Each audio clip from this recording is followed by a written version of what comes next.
This first group of form pages represent data especially relevant to your coalitions. So this is data that you'll enter as you go. We'll look at each of them very briefly. The coalition members form page is where you'll keep track of your coalition members. So we're going to go into the edit view so you can see what one looks like completed. The form asks for the member's name, the date they joined the coalition, whether they're active or inactive, and note that if you choose inactive, a field will appear to ask you to say the date that they resigned from the coalition. You'll pick from the drop-down their primary sector and enter their affiliated organization. Now, if they don't belong to an organization, like let's say they're part of the coalition because they're a parent or a youth member, and they're not representing a specific school, you can just put parent or youth in for that name of affiliated organization. We also want to know, how did this person become a coalition member? Were they recommended? Did they ask to join? Were they approached by the coalition? And we have an other button which will appear. Other field will appear to allow you to put in if there's another reason they would have joined the coalition. An example I have here is there was another coalition that merged with this one. We also want to know the member's level of involvement. If it's just your typical member who attends every month but they don't hold an office, you'll choose that they're an active voting member. But if they're a chairperson, vice chairperson, or officer, it's going to go a little bit further and it's going to ask you how they achieved their position.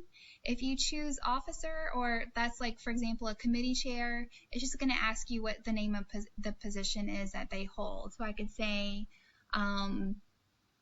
a school program chairperson. And we'll click submit and it'll save to our table. Okay, the next form is professional development. This form is where you'll put any trainings, workshops, presentations that you or a coalition member attend for the purpose of building capacity of the coalition. A learning community would be a good example.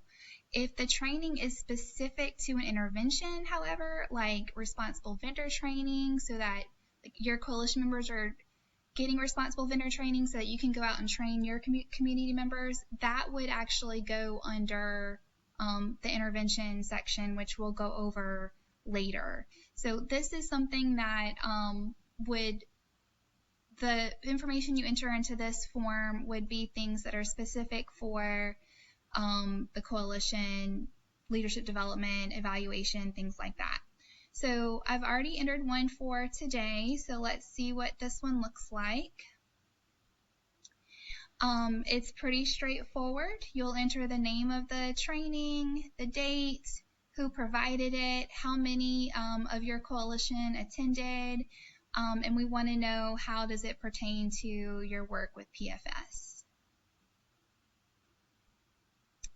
Okay, and then our next coalition-related form are planning meetings.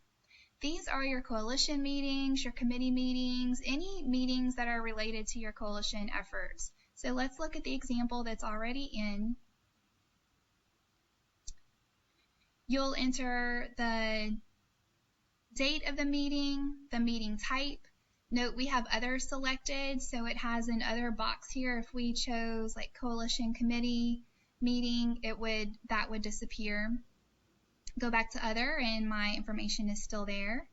We had 3 attendees. We want number of attendees, the purpose of the meeting, any outcome related to that meeting, and that you can be very, very brief there. And then it also asks, what if the meeting purpose was directly related to an intervention, which interventions did it relate to?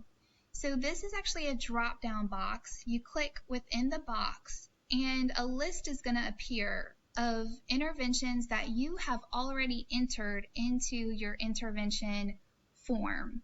Now obviously I've already entered some for our Fake Avoyelles Parish. But if you have an intervention that is not in here, it's not going to show up, and it's not going to let you type in another intervention. You have to select it from this list. So it'll be important that one of the first things you do whenever you are setting up your data hub is to go ahead and get those interventions in, and we're going to go over that form in the next video. In this case, since it was related to sudden impact and life skills, I'm going to put select those two, so it'll obviously let you select more than one. If you want to take it off, you just press the X and it'll disappear. And then the planning meeting form will allow you to upload an agenda, a sign-in sheet, and meeting minutes. And I just want to note one other thing about the fields. So you see this asks for a number of attendees. Let's say instead of putting the number 3, I decide to type in 3. I want to show you what it will do. So since I pressed submit, since this is a number field, it's going to tell us, please enter numbers only. So I have to come back here and put the number 3, and that's just to make sure that the correct information is being put in to the form.